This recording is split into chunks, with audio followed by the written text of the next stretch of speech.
Wake that ass up. Early in the morning. The Breakfast Club. Yep, it's the world's most dangerous morning show, The Breakfast Club. Charlamagne the God, Angela Yee. DJ Envy is out today, but we got a special guest here. Always a pleasure when he comes in. Secretary Pete Buttigieg is here. How are you, sir? I'm good. Thanks for having me over. How you feeling? Feeling great. Okay. Mm-hmm. And you have a very intense job right now, which we'll get into. But let's discuss the last time you were here, where we left off. Yeah, I mean, then we were still putting this transportation bill together, thinking about what we could actually do with it. Now we've put more than $50 billion in road funding out for road improvements in every part of the country, bridge funding, transit funding. We just did that this week. So we're actually doing the things we came here to do. There's a ton of work still to come, but it feels good after basically spending most of last year just trying to get the bill through. Mm-hmm. Now we're actually doing the work. You know, before we get into the work, I want to talk to you because I saw that you just had your twins go to daycare for the first time. And you're a parent, you know how difficult that is when you got to drop them off. So how difficult was that for you? Yeah, it was a little. We were doing fine with it until the last minute. So we got a boy and a girl, twins. Mm-hmm. They're about 7-8 months now. And just as we started to hand her over, our girl over, at the daycare, that little lower lip came out. Oh man! We call it the chaos lip because once you see that little pouty lip, then she's usually pretty upset. But no, they actually did great. We've got this app now. They tell us when I just got an alert that there was a diaper change. So we're, I feel like I'm in the know, and they're doing great. Do they have to have security? Of course, right? Yeah, I don't want to get into that too much, but they're safe and secure. Got you. How has fatherhood changed you? It changes everything. I mean, first of all, it's hard. I mean, it's beautiful, wonderful work, but I've never had a job that demanding. I mean, especially in the early weeks where, you start your day at 3 a.m. when Chaston would tap out. We went to kind of a night a shift system because just the way they were growing and eating, you kind of had to be with them almost all the time. And he would tap out somewhere between 2 and 3 in the morning, and then I'd start my day. And I knew that, being a new dad means you have to get up in the middle of the night, but I thought that meant you'd get up and then you get to go back to bed afterwards. And a lot of times that didn't happen, didn't work that way. And it's humbling. I mean, you're getting puked on routinely, and it's a little different from most of what goes on in your day as a cabinet member. But no, it's great. And all the cliches come true, right? Mm-hmm. You think about the future more. You think about what matters system. more. Yeah, absolutely. I mean, just getting them into daycare was one big step for us. But the whole world looks a little bit different. I think about what it'll be like when they're old enough to get a job or go to college, and that's not that far off. That's right. And the decisions we're making right now, especially on things like climate, but the economy, all of it, is going to shape how they're going to do. So. Yeah, I guess I sound like every other parent, but now I feel it in a different way. The difference is you're in a position to actually shape the future, though. So how does that impact your work? Yeah, well, I think about it, when they're going about their lives, they're going to be, riding or driving on the roads and bridges that I'm working on building right now, right? They're going to be taking the subways that we're funding right now. And so... And they're going to be breathing air that we either make cleaner or fail to make cleaner based on the work we're doing right now. So, yeah, I mean, it makes everything a lot more personal, especially in transportation infrastructure because it's long term, right? Mm-hmm. I mean, there's stuff we're doing to make sure that we get through the season or get through the year, but most of what you do in transportation infrastructure is very much about the long term. You're planning through the 2020s to make sure the 2030s and the 2040s go well. Mm-hmm. And your relationship to what's going on in the 2040s and beyond is now, it's through your children. You're raising your children, but you're also raising your replacements, right? Yeah, I mean, that's how it works. And trying to save the world, because not only are we thinking about climate change, but we're thinking about economics now too, with the war that's going on with Russia and Ukraine, and then having to worry about gas prices and people not being able to afford that. But then on top of it, climate change. Yeah. And so what are some things that are front and center for you when it comes to that? I mean, the biggest thing I see happening with climate change is we're out of the period where it was something that people were arguing over whether it might happen or what's going to happen in the future someday. It is now, right? Even just looking at it from a transportation perspective. Last year, they had to shut down transit in the Northwest in Oregon, right? Because there was a heat wave that wasn't even considered meteorologically possible until it happened. there were, the cables, they had to shut it down because they worried the cables might melt in the heat. There was a stretch of highway that I saw in Colorado where first wildfires came through. That happens more and more often with climate change. Then you had extreme rainfall, very extreme rainfall, like the kind of thing that should only happen every 500 to 1,000 years, except it keeps happening. Those two things combined meant that all of the vegetation had burned off, and so all of the mud on the hillside wasn't held together by the roots of the vegetation, so it slid onto the highway. Wow. And it took 2 weeks to clear up the highway, which turned into a supply chain problem. So I guess my point is these effects of climate change are right now. But the other thing that exists right now is some of the solutions. This big report from the UN panel came out last week, or I think this week, saying we're running out of time. It's worse than we thought. But also the solutions include technologies that exist right now. That's why I talk about electric vehicles all the time. Not that that's the cure-all, but it's a really important piece of it. And by the way, good old-fashioned transit is a piece of it. If people have a choice, an alternative to having to drive to get where they're going, depending where they live, that helps. So, climate change is something where transportation is being impacted. Transportation gets disrupted because of climate change, and where transportation can be part of the answer. Have you seen the movie Don't Look Up?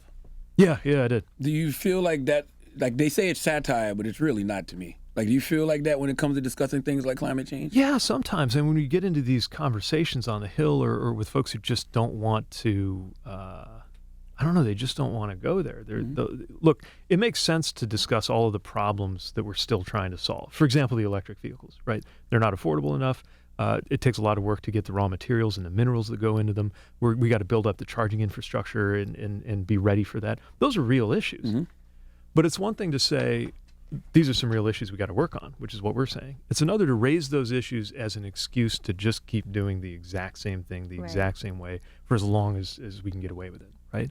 And that's what that movie reminds me of. This idea of just, well, whatever it is, it's too hard and it's too complicated. We're just not going to deal with it. We're just going to keep doing the same thing. How do you make it more affordable for people to get electric cars? So a couple things.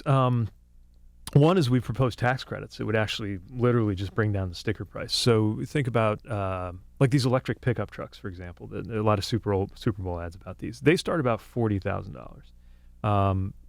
More affordable than people think, but obviously not affordable for a lot of Americans. If we got the kinds of tax credits through that we're talking about, basically it would take $10,000 to $12,000 off of that sticker price and move it into the high 20s.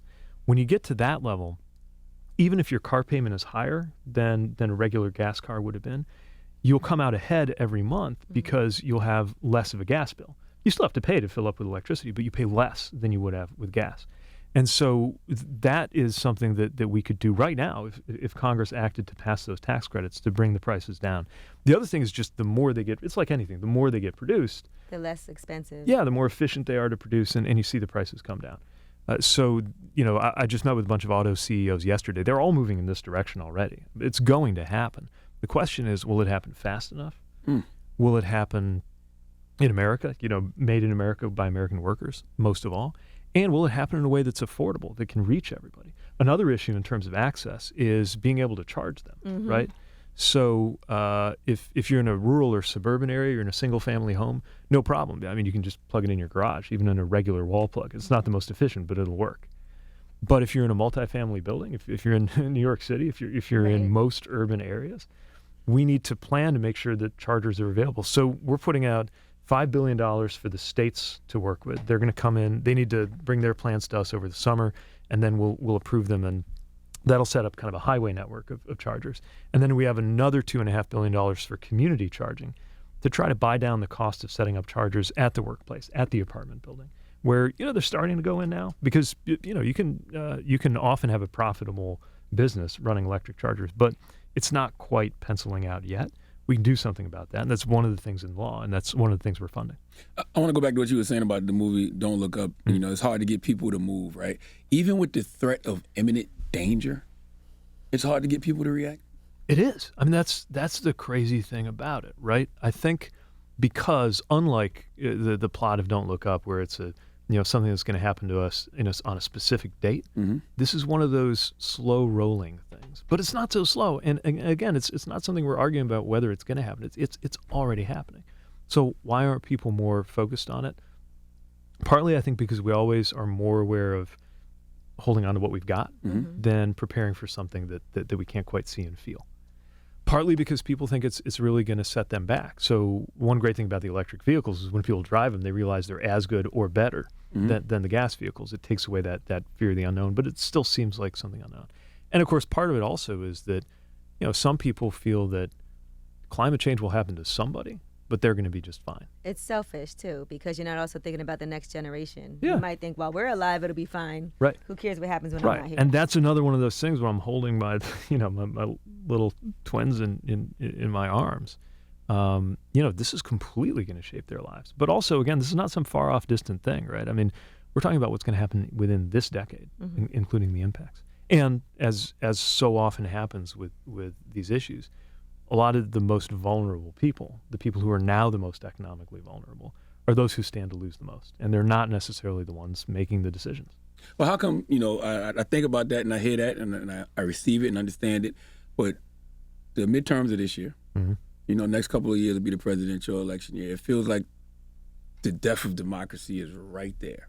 Imminent danger, right? But it doesn't feel like people that are in positions of power, mainly the Democrats, are responding to it in that way. Well, I think our agenda is about shoring up our democracy. Really? Yeah, of course. But also, we're operating in an environment where nobody actually has complete control of the levers of government, right? You've got Congress, you've got the courts, you've got all these state legislatures. And if there's one big lesson we've seen, I think, in the last few years, is just how much of the power when it comes to voting in elections is in state and even county hands. And I'm not saying that by way of an excuse. I mean, the administration should be and is very forward-leaning on this. But it's not as if we're just able to have our way on everything, right? And that's why the midterms matter. I also believe that one of the best things we can do, and maybe this is just based on where I sit as the transportation secretary, but one of the best things we can do to walk America a little bit back from this cliff is to just deliver on the basics. Yes. So that's what transportation is all about, right? There really is a question about whether democracies are better at delivering on the basics or whether authoritarian countries are better at that, right? I mean, the argument that China is basically making is, hey, we have a command and control system, and we're going to get stuff done faster, cheaper, and better than in the messy, democratic, American way of doing things. And that's why this moment is a test, even on things as unsexy as, how do you pave the roads and get the subway to run on time, right? That's I think, very high stakes for our democracy, because if we can show that we can do it in our messy democratic system, it allows us to consolidate our sense that democracy is the way to go. And if we can't, there's an alternative out there that is not the one we want to be dominating the world right now. And I mean, but Democrats could have the power if you could get everybody on the same page. Last time you were here, I asked you, who's the real president, Joe Manchin or Joe Biden? Clearly President Biden is the president, but Joe Manchin has been blocking Biden's agenda since the last time we've had a conversation. Are you frustrated with him yet? Look, I'm frustrated anytime we don't get our way automatically in Congress, but I also get that it doesn't work that way. And you're talking about one senator, a senator, by the way, who is a Democratic senator from a state that Donald Trump won by like 40 points. And we should be talking about 100 senators. There's 99 other senators too, right? And there has been uniform Republican opposition to so many of these things we're trying to do on the voting, on things like extending the child tax credit. And it's not even about what's right. It's about let's block anything. It feels like a brick wall, except, I will say, on our transportation bill, right? So we got 18 senators to cross party lines. I mean, it's not often that you see, everybody from Joe Manchin to Bernie Sanders to Mitch McConnell kind of agreeing to do something. It was a little more partisan in the House, but even there, a lot of Republican House members came over. And I think it shows that, again, if you can demonstrate that there's a chance to take care of the basics, you can actually build some bridges there, literally, but also politically. But yes, look, if we're going to talk about frustration with Congress, let's talk about how everyone's voting. The insulin thing, right? There was a bill to lower the cost of insulin for Americans, and so many legislators voted against it, and it wasn't Democrats that we had the big problems with there. I agree with all of that, but I think, as a voter, when I see hundreds of members of Congress who are Democrats silent when you see the mansions and cinemas blocking progress, it makes me wonder, is everybody complicit? So I would say everybody's standing up for what they think we ought to do in the best way they know how. And, if somebody's holding out on you, going up to them and poking them in the eye is probably not going to help you get the result that you want. There are times that, and it's not just, any one senator. There are many times that I've been very frustrated that I was pretty sure I had the right way to go and somebody was standing in the way. But the way to maneuver through that is to try to build, not just try to convince people, right, but also try to build the public support that makes it clear that this is where we've got to go. But how do you do that without calling out the people that are blocking progress? Well, look, we can, because that's one thing the GOP does very well.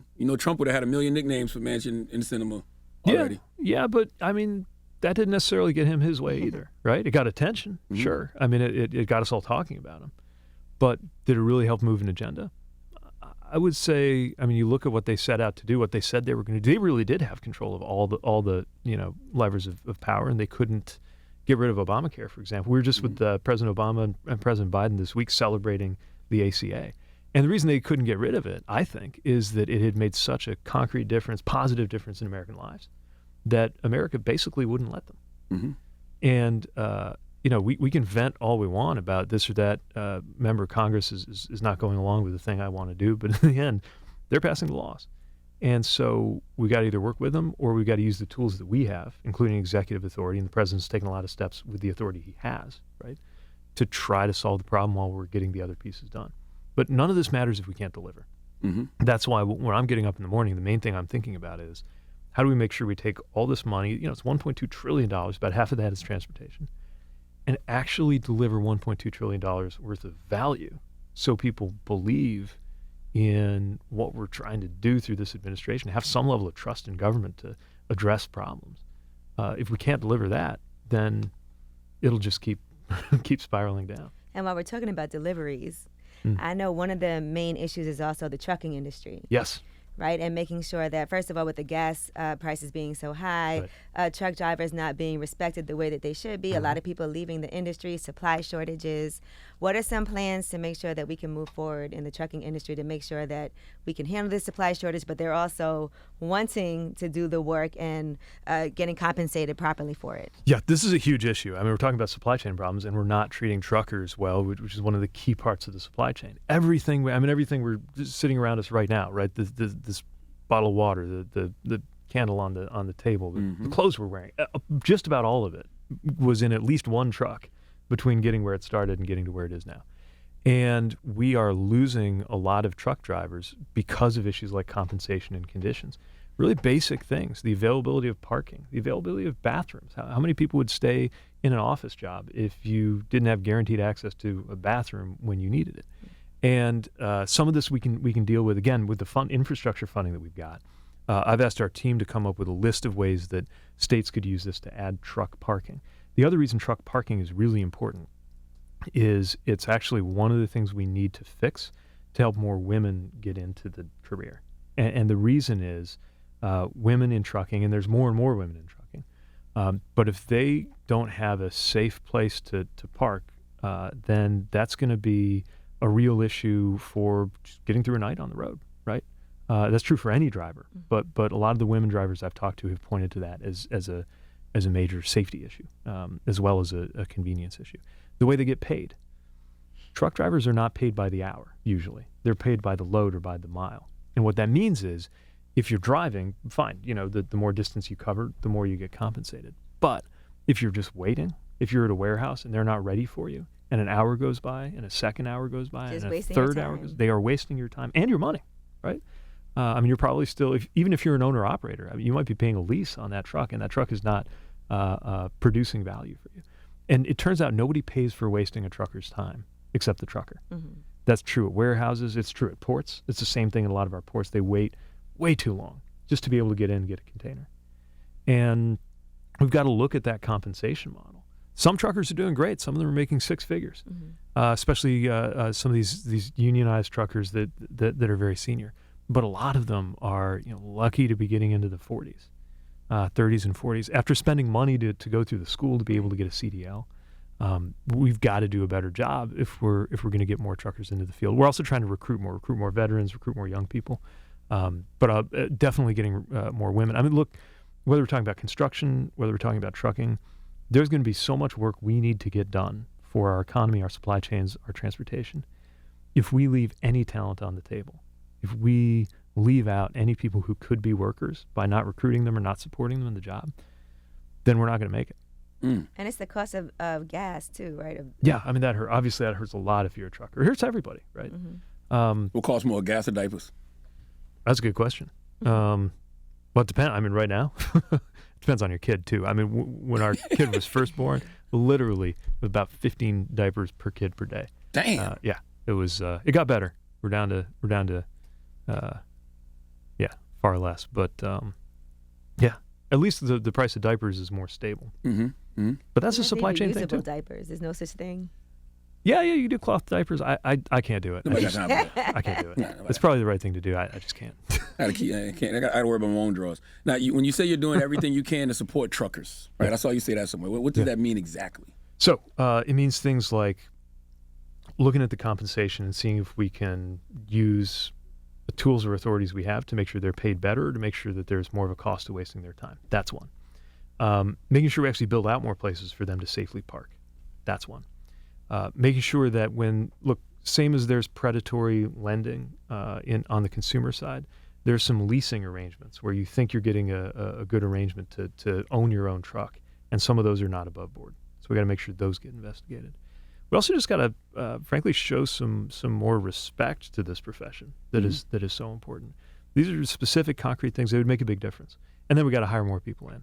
But look, a lot of it's the basics, like any job, right? It's pay and conditions. If we can make those better, we'll retain more of the truck drivers we have, and I think it'll be easier to recruit more people into it. I know you're speaking at the National Action Network tomorrow.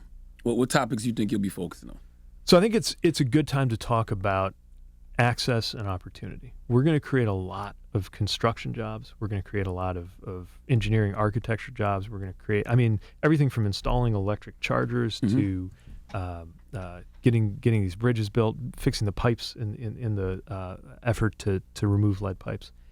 And I want to make sure that the black community hears that these jobs are for them. Because a lot of times the tradition, especially in the building and construction trades, has been you do it because your dad did it and your granddad did it. And a lot of black and brown workers have not been part of that. Now, I was talking to the building trades yesterday, and a lot of them are doing really good work to pull more people in.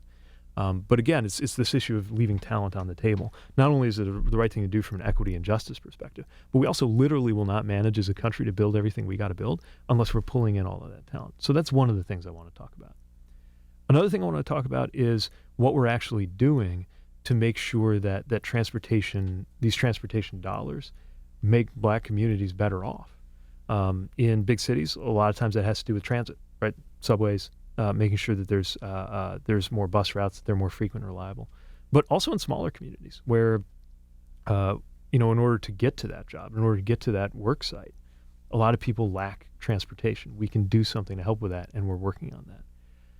I'm really concerned about this issue of transportation infrastructure that has divided communities. And I've heard it everywhere from Mount Vernon near here to Chicago. Birmingham, Chicago for sure. Yeah, sometimes it's a railroad track, sometimes it's a highway.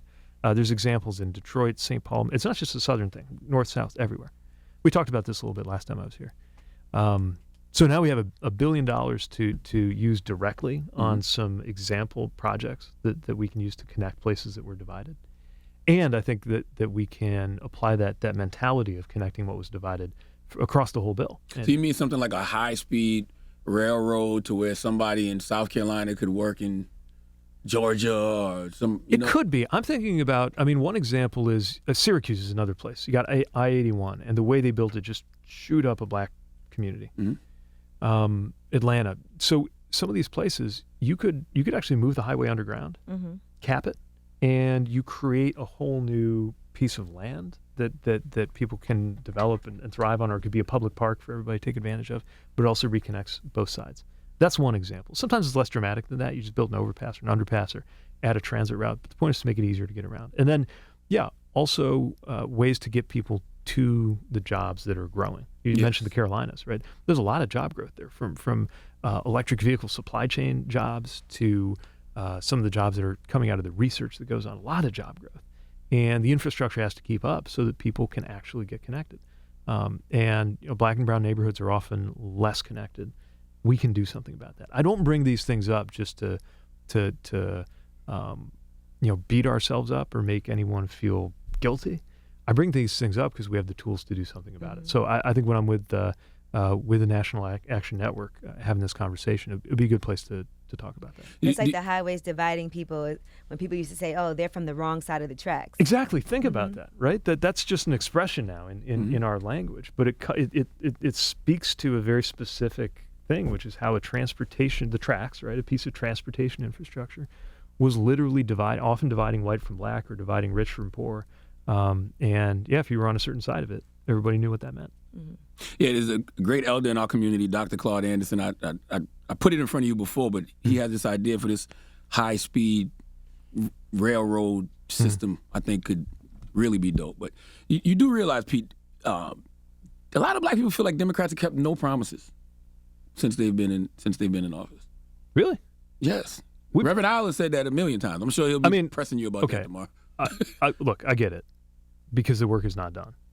But the reason I say really is we just passed one of the biggest pieces of infrastructure legislation in American history. It was a promise, and it wasn't just a promise that the Biden-Harris administration made or that us Democrats made in 2020. This is a promise that every president and every Congress has made in some way, shape, or form for as long as I've been an adult. And we actually did it. But those are big, broad things, and that's great. But I'm talking about things you campaigned on, like the George Floyd Policing Act, and the fact that our voting rights, man, like 19 states have implemented voter suppression bills. You know that's going to directly impact us the most. And the only strategy Democrats are going to have is we got to go out there and vote in mass numbers to fight it. That's right. not a strategy. No, Hope is not a strategy. Right, mobilization is a strategy, and these tactics that you're talking about make mobilization harder. And you're absolutely right. That work is not done. That work has to get done, and it's not acceptable where we are right now. I think all of that's true. Yeah. I get it. And you know what really is scary is seeing a lot of women's reproductive rights. Oh, my God. Regressing, and LGBTQ community, their rights being taken away Don't state by state. Yeah. Right. Voting rights being taken away state by state. Those things are scary, even in the education system, just not being able to discuss certain things state by state. Right. That's a scary thing to me. Yeah. And it's like we see it expanding. No, that's right. And so, again, part of the answer is organizing at the state level, because in this country, a lot of the power and a lot of the decisions are actually at the state level. What's happening in our schools, even the way elections are run, right? That plays out at that level. But look, I don't think anyone on our side is satisfied with how far we've come on whether it's the George Floyd Policing Act, whether it's voting rights. What I'll say is we're pushing for as much as we can get in terms of results in Congress, and taking whatever executive actions are available to the president. So you look at the policing side, right? For example, actions to limit these chokeholds, to limit these kinds of no-knock warrants, to make sure that at least on the federal side you have body cameras when search warrants are being executed. I know it's not the whole job. Yeah, and it's not the federal. I mean, it's great that you did it, but it's not the federal police that are killing people. Right. It's not that the federal side alone is where all the work has to be done. But what you'll see happening is when we have direct authority, and I say we, I mean, obviously I'm not directly involved mostly on the law enforcement piece, but when the administration has direct authority, then it's going to be used according to the constitutional powers of the president. When it's indirect, when you got to go to Congress to get a law, then you got to go to Congress to get a law, and we're going to keep pushing. And yes, that's up to us as an administration, but it's up to everybody who cares about this in the country to keep pushing. Mm-hmm. Now, I know there's supposed to be a slimmed-down version of the Build Back Better that Congress might act on before Memorial Day. So we don't know which pieces are going to make it, but we're going to keep pushing for all of them that we think are good. And yeah, I think some form of this is going to move, because these are policies we really need: childcare, prescription drugs, doing something about climate. And if we can't get everything we wanted, okay, we'll keep pushing for the things we didn't get. But we've got to get as much as we can, and we've got to deliver, because we do have some promises to keep. Mm-hmm. I'm proud of the promises we've kept on the transportation side. I get that we've got more promises to keep. That's why we're going to keep pushing. And even with the bill, even with the slimmed down version, the headlines already, Kristen Sinema is opposed to it. She's not with it. Same old problem. Look, I don't think it's even been, there's not an it yet, right, Mm-hmm. in terms of a final deal or a package that's been agreed on. But, you know, the way the Senate works is on most things, you definitely need 50 and you usually need 60 votes. And on this one, it'll be 50 because of the reconciliation rules. We've got to push. I mean, look, I would like to believe that you could get some Republicans on board with the idea that, I don't know, that child care ought to be cheaper, or that that leave ought to be available, or that we got to make those electric vehicles cheaper for every American, especially because it's often in rural states that tend to be a little more Republican, that people drive longer distances, they burn more gas, they spend more money, and they're going to save more money if they had an EV if we made it cheaper. Seems like a smart business to start would be making those electric charging stations. Yeah, absolutely. And we're seeing a lot of companies get into that. Matter of fact, one just opened a facility in Tennessee. It's really cool to see American jobs being created in Tennessee, making the chargers that are going to charge the cars. What I'm saying is, you know, not only do we need to obviously secure the 50 votes in our party, but we need to talk about why there's really going to be 100% opposition on the Republican side to We this. know why, though. Well, We don't expect it. Personally, I voted for Democrats. I don't expect anything Republicans. They let us know exactly who they are. They're not trying to pretend to be our friends. But this helps Republicans too. Absolutely. I mean, at least And Republican there constituents. needs to be some, right? yeah, there needs to be some pressure on I think so. I think these are things that are going human to be good beings for everybody. in different states, no matter. You don't have to be a Republican to believe it's a good idea to make child care more affordable, right? Or prescription drugs. Like, this is one of the top issues on Americans' minds. Democrats and Republicans, seniors who tend to skew a little more Republican, right? At least want to let Medicare negotiate prescription drug prices, which would make it cheaper for all of us. Those are things that I think we at least have to raise the question of why you couldn't cross party lines to support that. It's obviously physically possible to support party lines because a lot of them did a good thing and cross party lines to make this transportation bill possible. Mm-hmm. So it can be done. I'm not naive about how easy it will be to get it done, but I hope our conversation is not just about one or two Democrats that we haven't brought on board yet. It's only because they're blocking progress. That's all. Well, we need them to be on board in order for anything to move. That's right. What are these new emission rules you announced last week? So you hear me talk about electric cars a lot, Mm-hmm. but most cars are not electric, right? Most cars are still using gas, and so it really matters how much pollution they put out.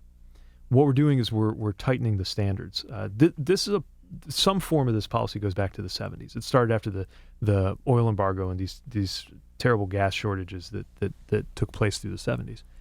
And ever since then, they've had these standards called CAFE. It stands for Corporate Average Fuel Economy, which is basically a regulation that says that car companies have to make their engines more efficient so they burn less gas. We forget. I mean, it used to be, less than 20 miles a gallon a lot of times for a car.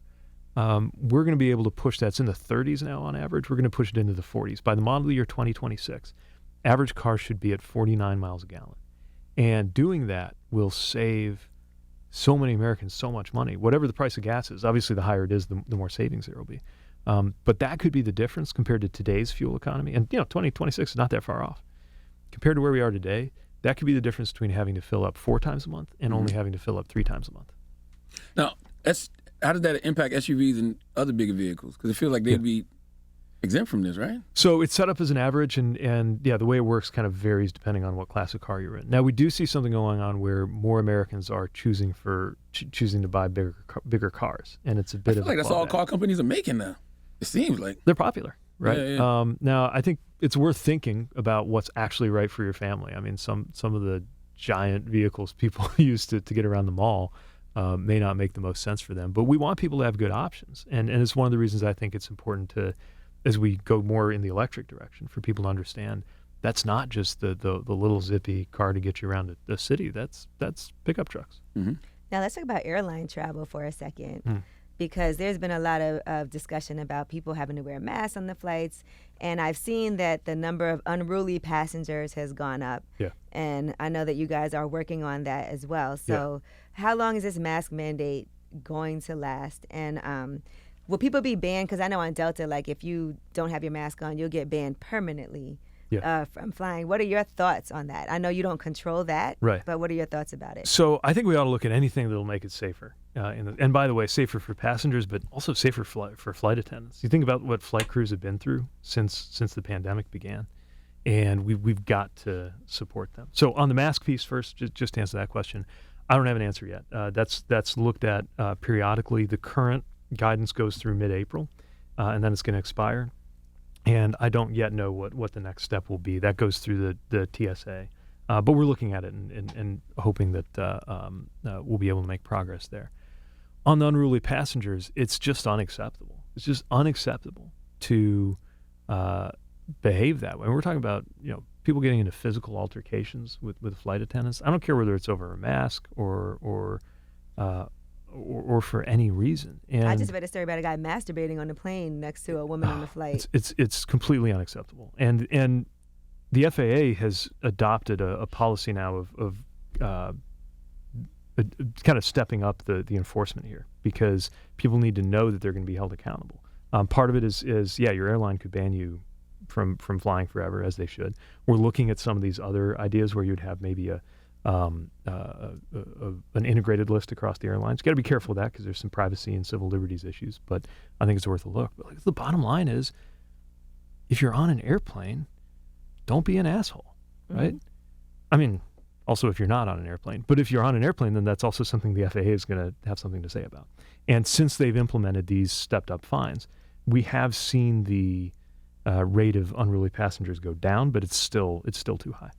I got a couple more questions. How would the $20 billion in transit money that y'all announced this year be distributed? Yeah, so we just put the apportionments out. It's going to communities large and small. It's not just a big city thing. I mean, a lot of communities where they might have a bus service, and for people with disabilities or seniors, the dial-a-ride services are really important. But of course, a lot of it is in cities like New York and around the country. And it's about making sure that they can build for the future. Look, we don't yet totally know what commuting is going to look like when we're fully out of the pandemic, right? It's obviously changed.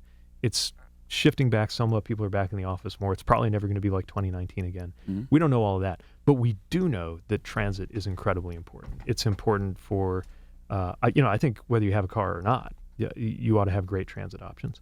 It's important for reducing pollution. It's important for reducing congestion. Matter of fact, even if you only drive a car and never use transit, you're better off when there's a good transit system, because that means if you're in your car on the road, it's less congested because other people are using transit. So everybody wins when we have good transit. And we put this week about $20 billion out to help agencies make improvements. Could be anything from upgrading tracks and tunnels to just keeping the lights on. And then we're going to do separate funding to help with things like electric buses. It's not just cars, right? And we have electric buses, again, saves taxpayer money on the gas or diesel, and it means less pollution. I mean, lower income communities, definitely black and brown communities, are more likely to live near congested roadways that have more pollution. They have more asthma and more other health outcomes. Making our transit systems greener and getting more people on transit in the first place helps with those public outcomes too. Are there electric trucks at all yet? There are. I've seen some prototypes and some models. Actually, we had an event just in the street in front of the Department of Transportation for people to show them off. Not widespread yet because they're expensive, but ultimately I think that's going to be the future. Mm-hmm. So got a couple more questions. Mm-hmm. Ketanji Brown Jackson, beautiful thing that she'll be confirmed by the Senate. I think they said she will be today. I expect this week. Yeah, I mean, you never, can't say it's over till it's over, but it'll be a great thing. Historic, great pick, but with a 6-3 conservative majority on the Supreme Court. What is the reality of the Supreme Court? Look, it's obviously an ideologically right-tilted court, and that's going to have a lot of consequences. Mm-hmm. And it's very personal for me, right? We talked about my dropping my kids off at daycare. My entire family, the existence of my family, is possible because of a vote that was a 5-4 vote on a somewhat different Supreme Court. So that is a reality. But it's also the case that we're working to make sure everything we do as an administration is legally and constitutionally rock solid, so that it stands to the scrutiny of the courts. And she's just going to be, I think, an amazing justice. I mean, an unbelievably qualified person, both in terms of traditional qualifications, her education, her time on the bench, her scholarship, but also a background that you don't see enough of on the judiciary, like the experience of being a defender. When you see things like Roe versus Wade, voting rights, all potentially on the chopping block, why don't you think Democrats make bolder moves to preserve democracy, like expanding the court? So, as you know, I talked about that a lot when I was a candidate. I think that we're going to have conversations just generationally about the structure of our democracy, and that's the courts, the Congress, and again, all the things that happen in the states too. But what I'll say is, right now we have something to celebrate with what I hope will be the confirmation of Judge Brown to become Justice Brown. Hard to celebrate when it's a 6-3 conservative majority. If they were expanding the court and adding four of her, yes, yes, that's the move to preserve this democracy. This is why I keep saying nobody thinks the job is done, right? We've been here a year and a half. This is the work of our lifetime. I mean, fixing our democracy is going to be a project when my twins are getting ready to retire. Hopefully it'll be done. So why does it take It's crazy to me that we've never had a black woman as a Supreme Court justice. Right? I mean, that's insane. It's 2022. Yeah. So yeah, absolutely. It just feels like it takes Democrats so long to fix things, but Republicans fuck things up quick. they take bold steps to do what they want to do, fast and furious. But with Democrats, it's just like slow. Why? I don't understand it. Well, this stuff is happening now. Like democracy, like it's right there. Like midterm, and if you lose the midterms, it's pretty much a wrap. It's always any one of those bottles over your shoulder, right, would take 1 second to break, and that's a lot less time than it took them to make. So, yeah, it's always quicker to break things than it is to fix them or build them. But we're about building, and yeah, that takes time, and that makes us impatient, and that can make us frustrated. But that's what we came here to do, right? Not to smash things up, but to feet. improve. We're gonna need to drink all those bottles after the midterms if y'all don't start moving on some things fast. We're working hard. I promise you that much. What's your relationship like with Madam Vice President? Because it seems like they always try to pitch y'all against each other.